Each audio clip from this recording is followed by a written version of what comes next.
Então, bem-vindo a todos que estão chegando aqui hoje no nosso novo episódio do Pod Soulcast. Essa iniciativa que eu e a Eva estamos fazendo já agora há 7 meses, mais ou menos. Fiquei pensando que daqui a pouco a gente vai comemorar Um aninho. um ano. É. A gente vai chegar aqui, vai ter um bolo. Sem glúten, por favor, sem lactose. Sem alegria também. Pronto. E nessa... Não, um bolo com farinha de amêndoas é maravilhoso, Não, é amigo. bom. Tu vai provar logo, logo. A gente vai ter essa oportunidade. Torta de Santiago. Ah, é verdade. É. Em breve. Em breve. E daí a gente tava hoje buscando um tema para conversar. A gente chegou impactado por algumas coisas que estão acontecendo também no mundo e tal. Em nós, ou em mim, pelo menos. Nos nossos mundos Nos nossos também. mundos e no mundo de todo mundo, né? É. E como a gente estava sentindo um pouco de dificuldade de encontrar um tema que conectasse dentro do que seria possível falar, a gente foi buscar um pouco de inspiração nas redes sociais do que a gente trabalha, né? E daí eu sugeri para Eva para hoje a gente conversar um pouco sobre a raiva, que foi alguns posts que eu tinha feito lá no meu Instagram e que eu vi que reverberou, foi um tema que reverberou muito. As pessoas se interessam. É. E vou botar uma das frases, aliás, vou botar as duas frases que eu coloquei lá para a gente talvez começar a nortear essa conversa, né? Sim. Uma foi a raiva como substituta da dor e a outra a raiva como vínculo. Sim. E o primeiro ponto que me surge aqui é que quando a gente fala da raiva, a gente fala muito de uma ação que parece que a gente quer destruir o objeto da nossa raiva. Nós queremos, de alguma forma, subjugar, controlar. A gente quer ganhar algo em cima dele, né? E à medida que, principalmente com o trabalho do Hellinger, né, das constelações e o que o Hellinger traz, a gente começa a perceber que tem algo que está anterior à raiva. A raiva já é uma resposta de um sentimento que não pôde ser experienciado na sua completude, né? E isso começa a abrir uma portinha interessante aí pra gente conversar. A raiva, ela é uma das 5 emoções autênticas, né? Chamadas emoções autênticas. Agora, gostaria de fazer uma referência ao autor dessa expressão, mas infelizmente não. Depois a gente pode olhar ali. Dá uma olhadinha para nós, Marcelo, no Google. Emoções autênticas, ver quem é o autor. Eu acho que é o carinha da análise transacional, mas não tenho certeza. Eric Berne, não? Mas não tenho certeza. Prefiro que a gente cheque. Tá. Então, é uma das 5 ditas emoções autênticas, né? Então, medo, alegria, raiva, tristeza e amor ou afeto, né? Medo, alegria, raiva, tristeza e amor, afeto. Inclusive, é mais ou menos sobre essas emoções que aquele filme que fez bastante sucesso, Divertidamente, fala, né? Só que ao invés de raiva, eles põem o nojo. Não é? As 5 emoções. Tá. Aqui eu pesquisei, tá dizendo os conceitos de emoções autênticas, emoções básicas, baseados nos estudos de Charles Darwin, Paul Ekman e Eric Bernes. Não sei se era isso. Eric Berne. Tá. Então, esse é o... Obrigada, Marcelo. Já que eu te interrompi. Boa pesquisa. Deixa eu dar meus 10 centavos. Vocês estavam falando do Divertidamente. Isso. Divertidamente, tem o raiva também. Tenho raiva. Tenho raiva. É a raiva, o nojo, o medo, a tristeza e a alegria. Tá. Raiva, nojo, medo, tristeza e alegria. Tá. Então, ele não fala em afeto. Tá, ótimo. Então, esse filme fez... Obrigada, Marcelo. Esse filme fez bastante sucesso porque falava justamente dessas emoções, dessas que são autênticas, porque é a partir dessas que outras aparecem. Por exemplo, vamos pensar em uma delas, o medo. Aí ela é a mãe, pai, né? Ela é uma base, e aí, a partir dela, outras emoções, outras percepções da realidade. Então, é o medo com seus filhotes, é a raiva com seus filhotinhos, é a tristeza com seus filhotinhos. Então, a raiva como emoção autêntica não deveria, em tese, encobrir nenhuma outra. Porque ela seria, nesse caso, seria uma emoção primária. Seria uma emoção primária. No entanto, é muito comum que a tristeza seja contida, e a partir dessa contenção da tristeza, eu prefira expressar raiva. Né? Então, é muito comum, então, que por conta de questões culturais amplamente aceitas, amplamente divulgadas por nós todos, ao invés de chorar, eu prefiro gritar. Ao invés de chorar, eu prefiro bater. Então, isso é algo que acontece bastante. E aí já me perdi do que tu tinhas inicialmente falado, mas aí tu consegue puxar para... Eu me lembro, tu estava falando, eu me lembro, agora faz 1 mês e meio mais ou menos, eu estive em São Paulo, foi num trabalho de um constelador alemão que esteve lá. Uhum. E fui como aluno, né? Uhum. Para aprender mais. Como um bom aluno, diga-se de passagem. Seremos sempre, né? Sempre essa situação nunca vai mudar. Aí eu me lembro que eu entrei numa constelação, eu fui como representante do pai do cliente, né? Uhum. E o cliente era um cliente que reclamava que de alguma forma o pai não acessava ele, nem ele acessava o pai. E assim, pro cliente ele já não queria nem mais acessar o pai. Uhum. Já estava bem. Já estava bem. Daquele jeito estava bom. Aí tinha outras questões, né, e tal, que o cliente trouxe, e daí quando botou no campo eu entrei no papel do representante, do pai. A primeira sentimento que tomou conta de mim foi de uma raiva muito grande. Raiva. E tinha uma raiva quase de desligar o sentir, de tanta raiva, né? Sim. Então tinha um olhar muito duro para aquelas pessoas que estavam à volta, para a esposa, para o filho, para o outro filho que estava no campo também. E o constelador, ele foi conduzindo, e aquela raiva não dissolvia, né? Eu achei tão interessante isso, porque foi um baita aprendizado. Uhum. E não dissolvia. Aí tem uma hora que o constelador chegou, botou a mão nas minhas costas e falou assim: tá, sente mais um pouquinho. Além da raiva, tem mais o quê? Só... e deixou ali.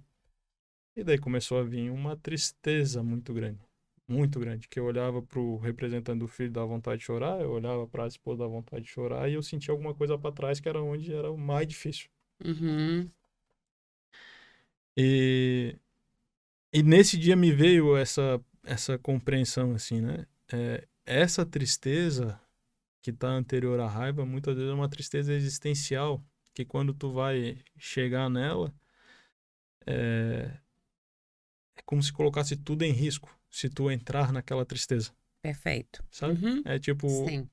se eu entrar aqui, eu não sei se eu saio vivo. O meu aniquilamento. Sabe? Entrar aqui me aniquila. De tão profunda e constituidora era aquela tristeza, assim, né? E daí tu percebe por que a raiva vem. Porque, querendo ou não, a raiva te coloca em movimento. Que talvez se tu entrasse naquela tristeza, tu definharia. Perfeito. Então, a raiva bem utilizada, ela te coloca em movimento. Mas tu precisas estar com todo o teu poder de observação centrado, equilibrado em ti, para que tu possas usar a raiva como um movimento. Né? Porque através da raiva, a gente se movimenta através de todas as emoções, se movimenta.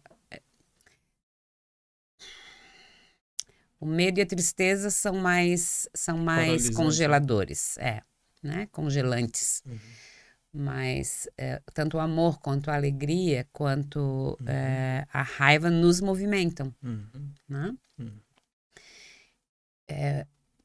Mas pouquíssimos de nós conseguem usar a raiva como uma propulsora positiva, né? Então, e especialmente se ela está sendo usada para encobrir essa tristeza original, essa tristeza essencial, que foi o que tu percebeu lá nessa representação, né? Que é uma tristeza nas vísceras. As vísceras estão tristes, né?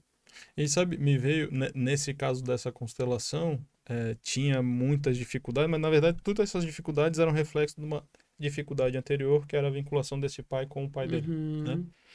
E é uma coisa que eu tenho prestado atenção, assim, esses sentimentos que vêm em grande intensidade, de certa forma é uma dica do sentir da criança.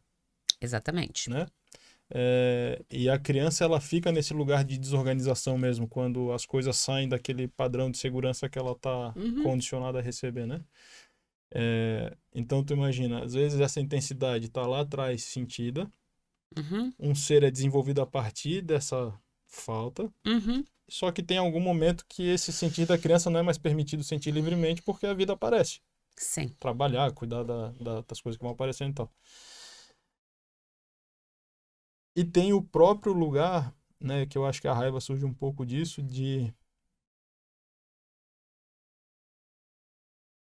da perda daquilo que se sente como necessário para se sentir vivo. Né? Por exemplo, eu sinto que eu precisava, naquele caso daquele pai, né? Tinha um pai, daí depois também na constelação foi vendo que era uma sequência de homens que não se conectavam com os filhos. Né? Então todos os homens vinham traumatizados da sua relação com o masculino. Mas aí a gente já falou isso em outros episódios. Chega um lugar ali que é não receber algo que eu senti necessário para minha nutrição. E daí tu fica nesse embate, né? Onde é que eu encaixo essa falta que eu quero, mas não tem. Isso. E aí essa falta nos leva a uma tristeza que parece que nós não vamos suportar. E aí, para poder sobreviver, a raiva chega como essa coberta da dor. Então, a raiva vem cobrindo a dor, né? E isso é algo bem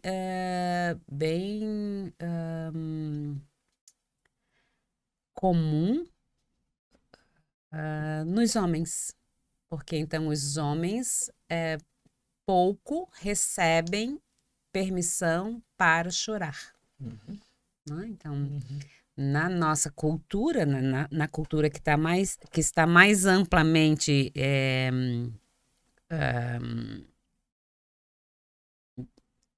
como a gente fala isso, espalhada entre nós, os homens não são autorizados a chorar, os meninos não são autorizados a expressar a sua dor. Portanto, a encobrem e a cobrem com agressividade. Sabe, uma coisa eu estava prestando atenção uma vez, a raiva é um dos sentires permitidos aos homens. Mais livremente. E a tristeza às mulheres. Né? Então, as mulheres são autorizadas a ficarem tristes e chorar, e aos homens é mais permitido sentirem raiva e gritar. E agredir. E serem agressivos. Não estamos generalizando, né? Mas estamos falando de como que culturalmente recebemos esse tipo de informação. Sim. Eu acho importante aqui dizer também que alguns termos que a gente usa nessa conversa, né, como é do campo terapêutico, a gente também precisa de uma compreensão maior. Sim. Porque a agressão faz parte. A agressão não é apenas a violência descontrolada. Violência descontrolada a disfunção da agressão, né? Sim. Eu me lembro, há pouco tempo atrás eu estava lendo um livro sobre trauma de desenvolvimento e o autor falou uma coisa que eu achei tão simples, mas eu achei legal. Que ele fala, a criança, ela é agressiva a partir do choro. Ela chora para falar assim, não estão me atendendo, eu preciso de algo. Isso é um sinal de agressividade, mas é uma agressividade saudável, que também nos movimenta. Sim. Né? Como a raiva também tem um lugar saudável, por isso que ela existe. Tem algum lugar que ela nos movimenta dentro de um limite. O problema é quando a gente não olha para essas expectativas, para essas emoções e para essas nossas ferramentas, isso sai do controle. E daí sim, se torna uma coisa agressiva, destrutiva. Né? Onde às vezes a gente machuca outra pessoa, a gente causa um mal a outra pessoa porque a nossa questão não está controlada, né? Exatamente. Mas eu quis fazer só um adendo porque quando a gente fala de agressividade, nós não estamos defendendo tudo bem o homem ser agressivo e machucar, não é isso. Mas utilizar um impulso que nós temos também dentro da gente, e mulheres também têm isso, a agressividade, né? Nesse sentido, assim, né? E pela nossa amada internet, nós temos que ser bem claros sempre que possível. Sim. Sim, então a dor como uma coberta, a raiva como uma coberta da dor, traz muitos prejuízos nas relações, né? Porque então ser rotulado como agressivo, quando na verdade tu pode ser só triste e estares num lugar de bastante dor, faz com que toda uma confusão se instale nas relações, né? E para esse indivíduo, muitas vezes, dificulta chegar num lugar de resolução ou apropriação dessa dor, né? Sim. Tava ouvindo aí uma pessoa, um cliente falando que então, a gente veio trabalhando bastante no sentido dele perceber como as relações dele ficavam fragilizadas por conta de um comportamento suavemente agressivo, mais agressivo. E suavemente mal-humorado, mas mal-humorado. E a gente veio conversando e organizando essa percepção dele, para ele perceber que queixas, então, eram essas que vinham na direção dele pelas pessoas que mais conviviam com ele. E ele também se dando conta de que ele convive com pouquíssimas pessoas por conta desse jeito de funcionar, né? E no momento em que ele vai, então, se dando conta de que essa agressividade e esse mau humor esconde, cobre a tristeza original, ele começa a ser um homem mais emocionado, por exemplo. E aí ele vem para novas conversas dizendo: hoje eu olhei para um acúmulo de nuvens no céu e uma lágrima escorreu, por exemplo. Hoje eu fiquei muito surpreso porque então senti o vento e isso me trouxe uma sensação de completude, de emoção. Então, à medida em que ele vai... e ele é um homem que não chora, né? Mas à medida em que ele vai... Existe.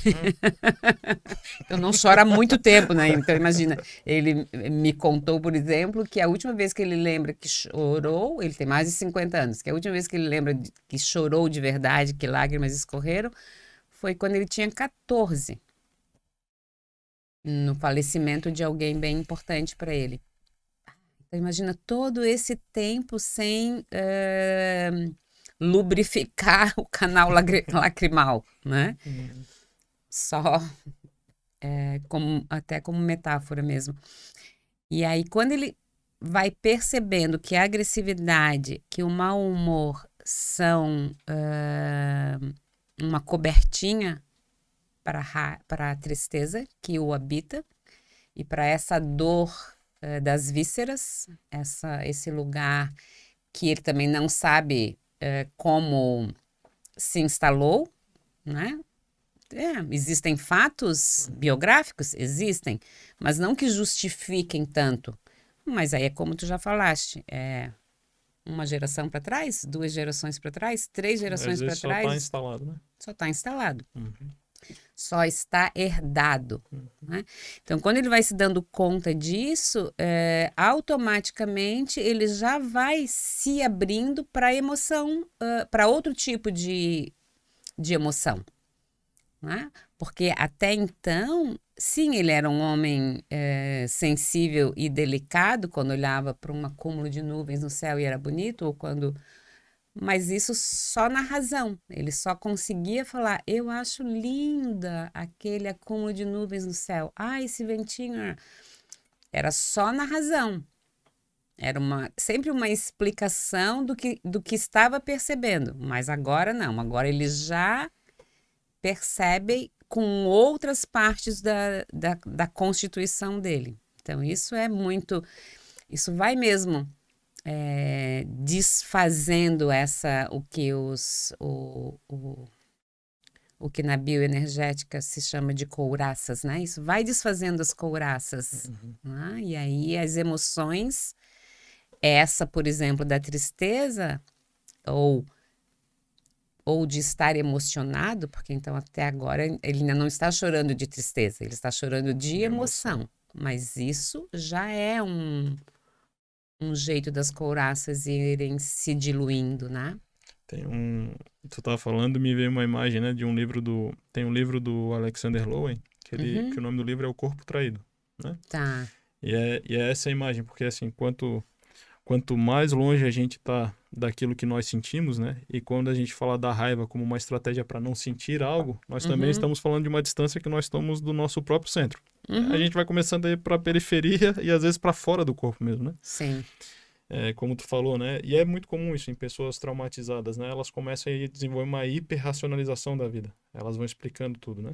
Mas não passa daqui para baixo. Não vem pro sentir. Não entra no... Vai só aqui. É aqui. É tudo aqui. E tudo do pescoço para cima. Tudo daqui, tá nesse mundinho aqui, né? Não vai daqui para baixo. E esse título do livro do Lowen, eu acho que tem um pouco disso que tu falou. Tem alguma coisa nessas estratégias que é de se auto-abandonar, né? E é isso mesmo, o corpo ele é traído. Tu não deixa mais ele entrar na equação da tua vida, né? Sim. E é tão interessante como isso tem um efeito de tirar a nossa presença da vida, né? Daí a gente vai para as estratégias... Desqualificar a nossa presença. Isso, A gente vai para as estratégias de controle, hiperracionalização, que é muito comum. A nossa sociedade é um sinal claro disso, né? Sim. Como a gente busca a razão. A gente não consegue mais estar na experiência. A gente precisa da explicação da experiência, sabe? Isso, a gente busca sempre a explicação. Sempre, E aqui eu não estou me excluindo, de jeito nenhum, né? Mas nós. Todos somos assim, é do nosso tempo, isso. É do nosso tempo. É do nosso tempo. Mas é interessante como isso vai nos tirando da presença da vida e isso cobra um preço, né? Chega um momento que a gente percebe, mas eu tô vivendo uma vida artificial, tô vivendo uma vida sem sentimento, tô vivendo uma vida que não tem valor. Uma vida de pensamento. De pensamento, uma vida... muitos de nós chegamos nos personagens, né? Começamos nós não estamos mais aqui, nós estamos desempenhando. Sim. Mas não estamos mais presentes. Não. Né? E a gente está entrando nesse caminho pela raiva, mas o que a gente está realmente convidando é começar a perceber, né? Que tem alguma coisa nossa, bem própria, que está atrás desse sentir, né? E que, de certa forma, está esperando a gente voltar para casa. Sim. A gente entra por esse caminho através dessa constatação de que a raiva pode ser uma coberta para dor, né? E ampliando, então, um pouquinho mais isso, a gente chega nessa tua consideração de que, então, há um grande... A soberania da mente nos fez e nos faz até aqui sermos bons performadores de um personagem, de uma personagem.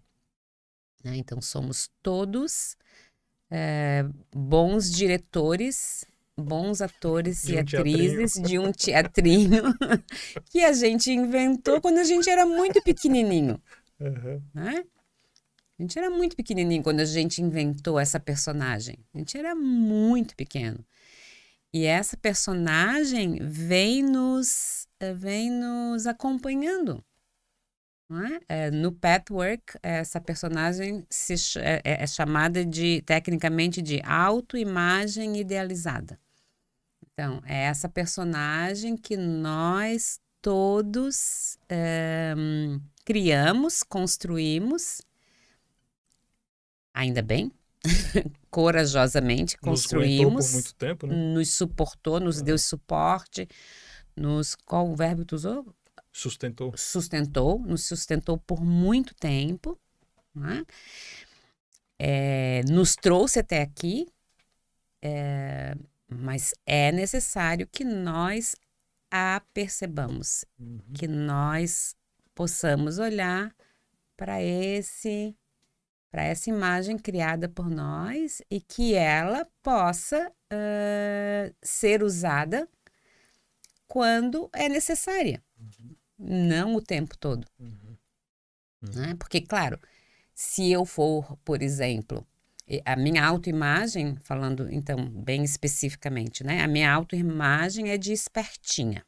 Né? Eu criei essa autoimagem para mim. Eu fui uma menina que se caracterizou por ser muito espertinha, por fazer descobertas, e isso me sustentou por muito tempo.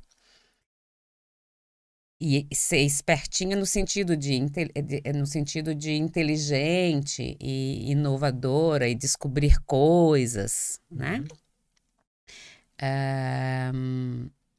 Então, muito precocemente, antes que a minha mãe tivesse tempo de achar que ela precisava me informar algo, eu já tinha trazido para ela no susto a informação, né? E aí, óbvio que isso sempre causa uma estranheza, né? Porque a mãe está se preparando para dar a informação e lá vem uma pequena espertinha e diz, eu já sei disso.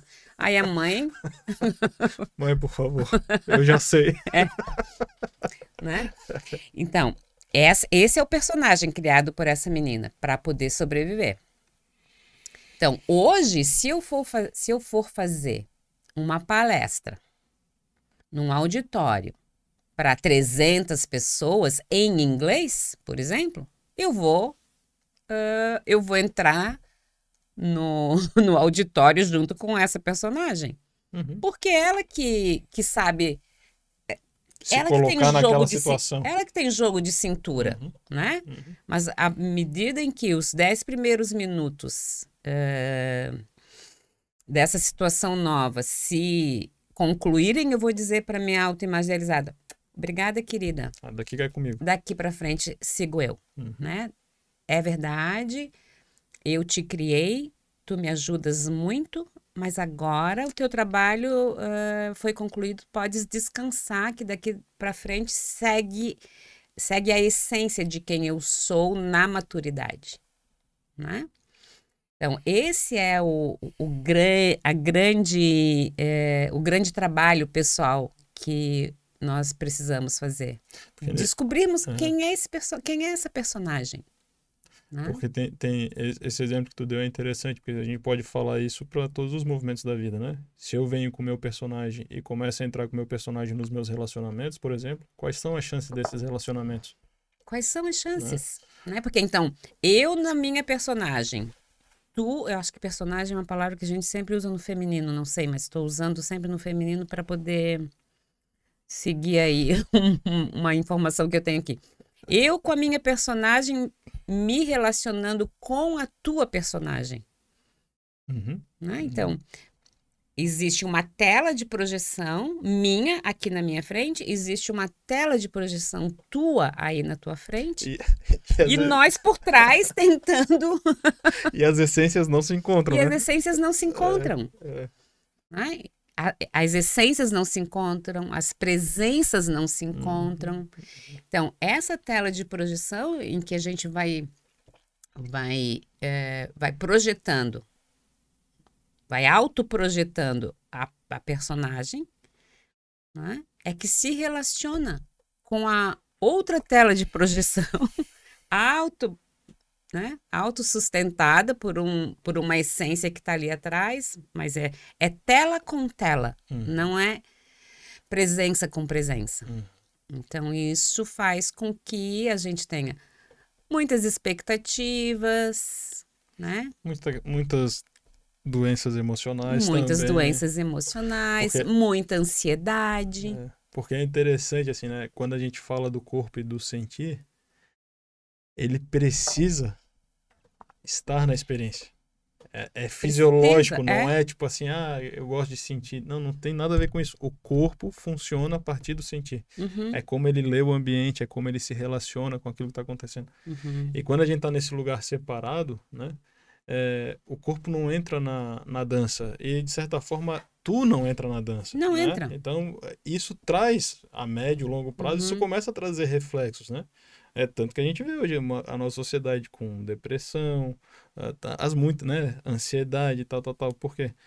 Porque o corpo não está mais sendo nutrido da presença, da experiência. O corpo não é instrumento. Não é recurso. Isso, Não é recurso. Agora, esse título do Lô é muito bom, né? O corpo traído, é bem por aí mesmo, uma traição. Sim. Traidores. Todos nós. Todos nós, sim. E aqui eu queria só fazer um adendo, né? Não sei como é que a gente tá de tempo. Também. Tá. Queria fazer um adendo. Tu tava falando antes, assim, né? Dos homens. Os homens não podem sentir e tal. Por exemplo, eu razoavelmente choro periodicamente, assim, né? Choro bastante. De toda terça, das 3 às 5, a gente dá uma choradinha lá. Toda terça, das 3 às 5? Aonde?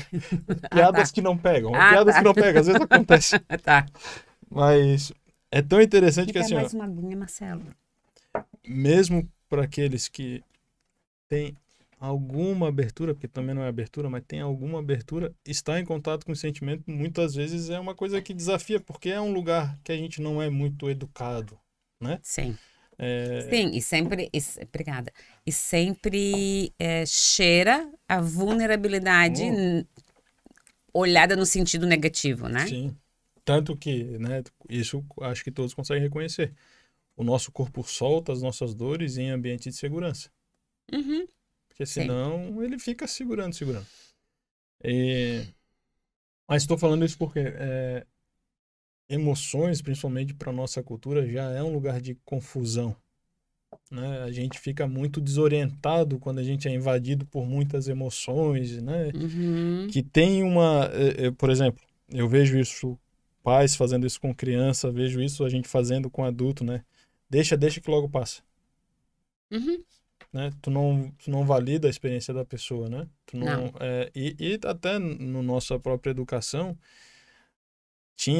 hoje eu acho que está um pouco diferente, mas tinha uma impressão do que nós deveríamos ser como adultos. Então, não seja muito isso, não seja muito aquilo, tá muito chorão, não sei o quê. Não mostre muito aquilo. Não, né? Sim. E daí a gente vai ficando com esse mundo interno atrofiado, né? Que tá ali, tá presente, vai se fazer sentir porque é instintivo, não é controlado nesse nível da nossa vontade. Não. Que nos compõe, que nós utilizamos para processar, mas que nós não temos ele como um mapa conhecido. Como um mapa que a gente já explorou com uma certa intimidade, sabe? Sim. E é interessante, né? Eu me lembro algumas vezes em que eu tive em lugares que, por exemplo, veio uma tristeza, que eu chorei e tal.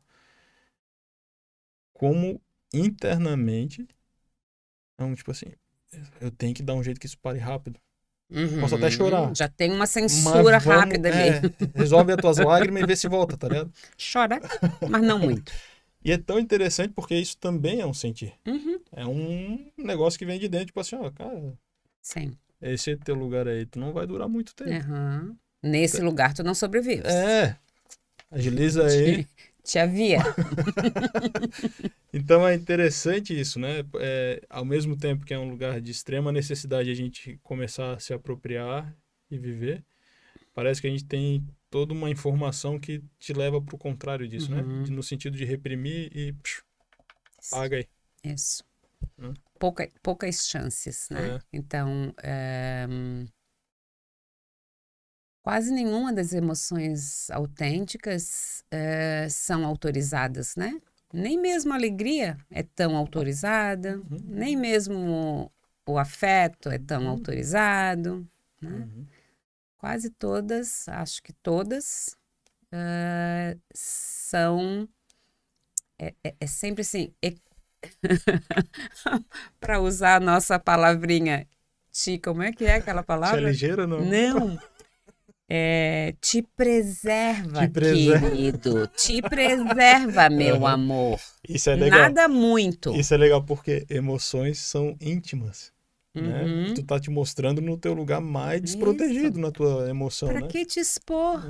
Pra que te expor gritando? Pra que te expor amando? Pra que te expor sorrindo? Dependente. Pra que te expor? Não te exponha. Não te expõe, te preserva, Te cara. preserva. Menos, querido. Por que tu tá fazendo isso contigo? E pra onde vai essas coisas que a gente preserva? Onde vai? Pra onde vai? Né? Então, essa é uma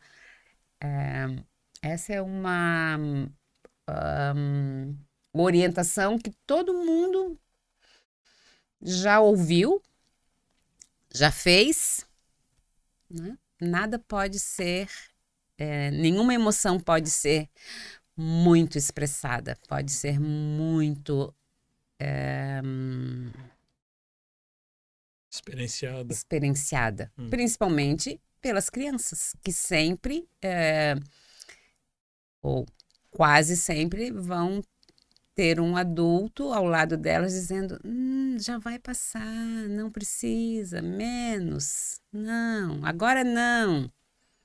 Né? E de certa forma, na infância, ainda é o lugar que a gente experimenta elas com uma certa liberdade, né? Até porque a criança é um cavalo selvagem, né? Toda criança, pelo menos no seu formato de nascença, ela é um cavalo selvagem. Ela tá sentindo e ela vai conforme ela tá sentindo e vai.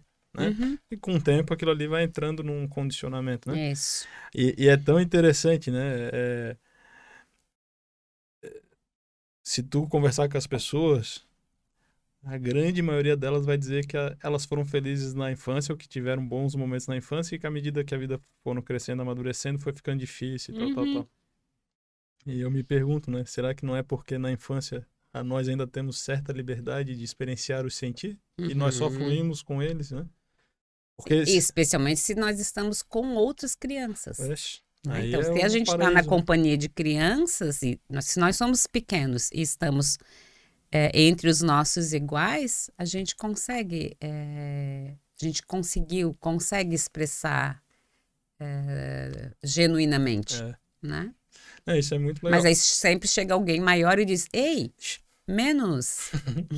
Eu lembro uns pitos que eu levei quando criança, eu lembro que eram umas coisas muito...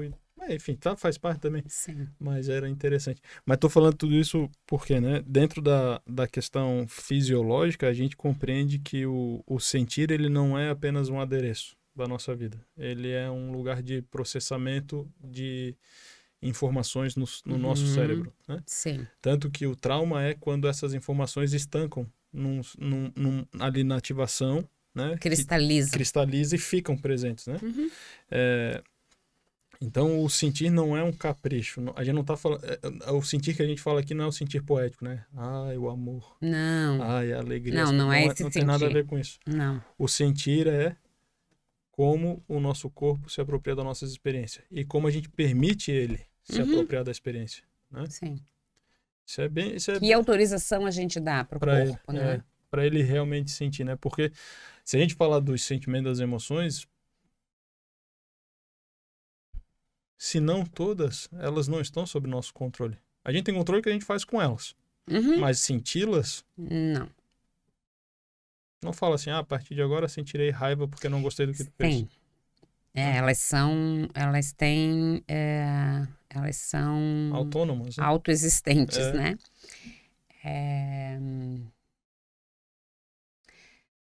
Me fugiu agora o que eu ia falar, mas já vai voltar daqui a pouco, eu menciono. Essas emoções são autoexistentes. No entanto, elas não têm mais essa autorização para fluírem livremente. Porque a gente fez todo esse movimento de censura, né? Então, a gente tem muito mais protocolos para elas do que essa liberação para que elas possam ser autônomas.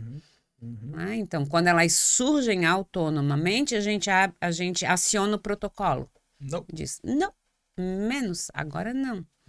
Aqui não. Nessa presença, não. Né? E uma coisa super interessante que eu tive acesso através de um breve estudo do desenho humano, que é uma linguagem bem interessante, a gente já conversou um pouquinho sobre isso. A nossa autoridade interna, ela não está na nossa cabeça. Ninguém faz autorizações, ninguém toma decisões a partir do pensamento. As decisões são a partir de outros pontos no nosso corpo, né? E isso também se confunde com essa proibição, com essa censura às nossas percepções físicas e corporais. Né? Porque, então, alguns de nós podem tomar decisões automáticas prestando atenção no corpo. Outros de nós temos que tomar decisões com um pouco mais de tempo, prestando atenção no corpo, né? E isso faz uma diferença enorme. Eu gosto de falar, quando eu converso com os clientes, né, na experiência somática, a gente trabalha bastante com a questão corporal. E é tão interessante tu começar a prestar atenção no corpo, tu sabe, por exemplo, quando tu entra num ambiente, que aquele ambiente, de alguma forma, tá meio contrário. É hostil. É hostil. Tu sente. Tu não precisa sabes. encontrar. Tu só... É o teu corpo te conta. E o nosso corpo, né, que é claro, quanto mais a gente vai estudando, a gente vai percebendo que existem muitas coisas além dessa visão, dessa racionalidade, que ele já está percebendo. Já. Símbolos que tu já revivenciou, que aqui tem aquela mesma coisa. Aqui tem a mesma coisa semelhante, né? E o corpo é muito mais rápido que o processamento racional. Ele acontece antes, né? Assim, no estudo é milésimos, mas ele é antes, ele não é junto, né? Então, o corpo, ele capta as coisas, que é o instinto, que é o feeling, Sim. A intuição. Que são essas coisas que chegam numa percepção da experiência, não é na percepção de, tá, da aqui, razão. não. Da experiência. Tem alguma coisa, Sim. Então, é interessante. E, claro, aí isso tem outra coisa que é interessante, né? Aí, voltando um pouquinho pro início da nossa conversa. Quando tem algo dentro de mim que eu reprimo, como uma tristeza profunda, eu, de certa forma, estou reprimindo todo um sistema de sentir, porque a gente não consegue fechar ele muito assim. Só vou fechar a gavetinha da raiva agora. Não. Quando tu fecha a gavetinha da raiva, tu fecha a gavetinha do afeto, da alegria. Isso. Em algum nível, tudo isso começa a ficar manco. Tudo né? fica represado. Esse é um grande prejuízo. Isso. Esse é um grande prejuízo, porque tudo fica menos. Esse pai que eu representei naquela constelação era assim, era um pai que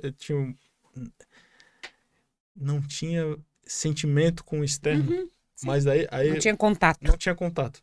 E daí, se tu for no nosso julgamento, a gente fala, é um homem, é só um homem. Não é um homem. Até falo isso com bastante propriedade. Homens sentem, pessoal. Sim, os homens sentem. Os homens sentem. Mas, ao mesmo tempo, o congelamento era tão intenso de tristeza que parece que a opção que o sistema encontrou ali naquele ser foi desligar-se. Sim. Tá? Sim. Pelo menos continua andando. Estanca tudo, reprime tudo Mas e... fica aí. Isso. E cumpre, de certa forma, em algum grau, Sim. cumpre a tarefa. Exatamente. Né? Permanece vivo. Mas estar vivo não significa estar na vida, né?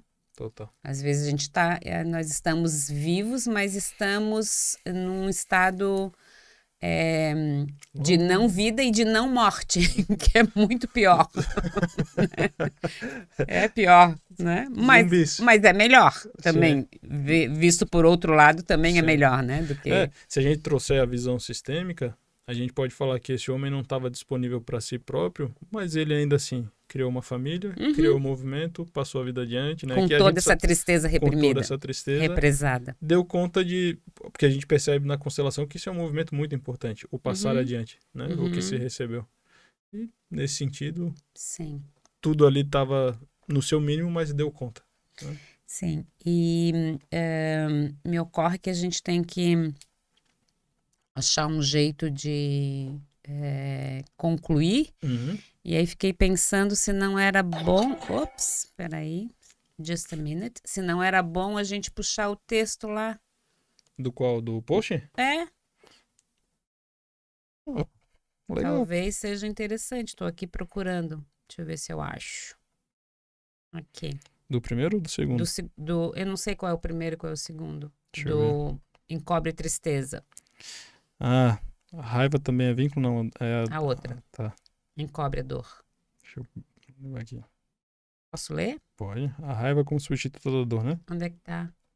Não achei.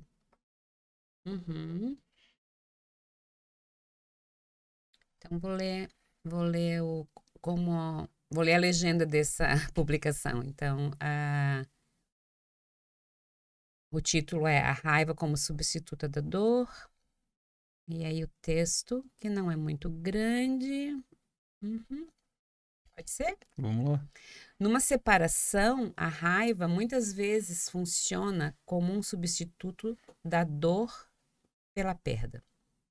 Quando ambos os parceiros se permitem sentir a dor por aquilo que ocorreu mal, eles poderão mais tarde conversar bem um com o outro. Aqui está falando especificamente de um casal, né? Por exemplo, num divórcio, é muito importante que ambos tenham chorado e sentido essa dor profunda.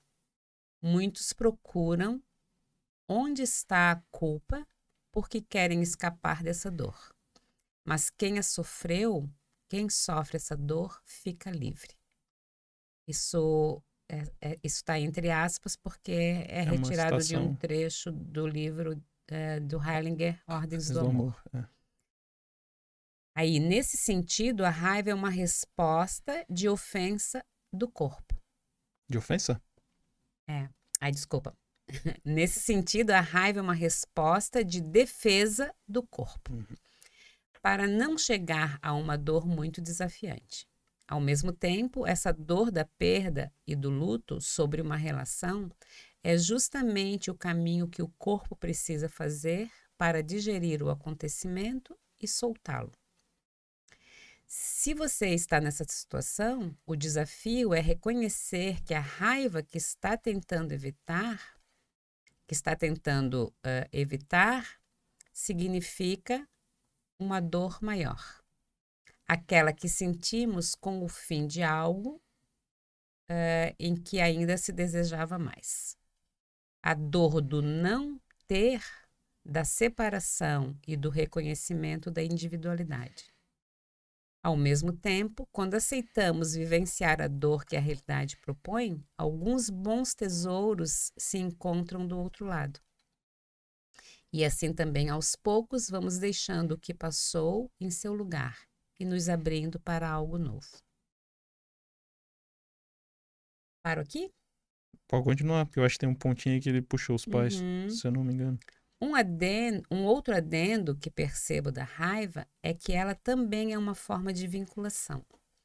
Podemos nos vincular no amor, podemos nos vincular na raiva. Ambos nos mantêm conectados a alguém, de formas diferentes, mas ainda assim conectados.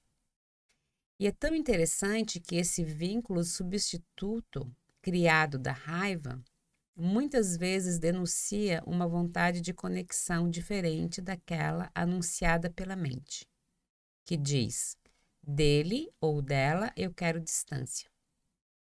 É como num show de ilusionismo. Servem apenas para desviar a atenção do que realmente seria produtivo. Encarar a realidade do fim com tudo o que custa para cada um. Uau! By João Januário. Muito bom texto. Muito boa explicação e acho que uma boa finalização para essa conversa. Nesse climinha em que nós começamos, até que a gente demos conta. Sim, e bem vinculados com a nossa percepção da nossa presença, né? E do que está acontecendo em nós e na nossa constituição nesse momento. Isso. Para encerrar, eu gostaria só de falar emoções, dores, raivas, alegrias, tristezas, prazeres. Isso é o que nos une enquanto humanos, né? Tá todo mundo no mesmo barco. Tá todo mundo no mesmo barco. Não importa. Não. Tá todo mundo no mesmo barco ou em outra... Usando outra expressão, somos todos farinha do mesmo saco, né? Não tem para onde correr, meu povo, é aqui mesmo.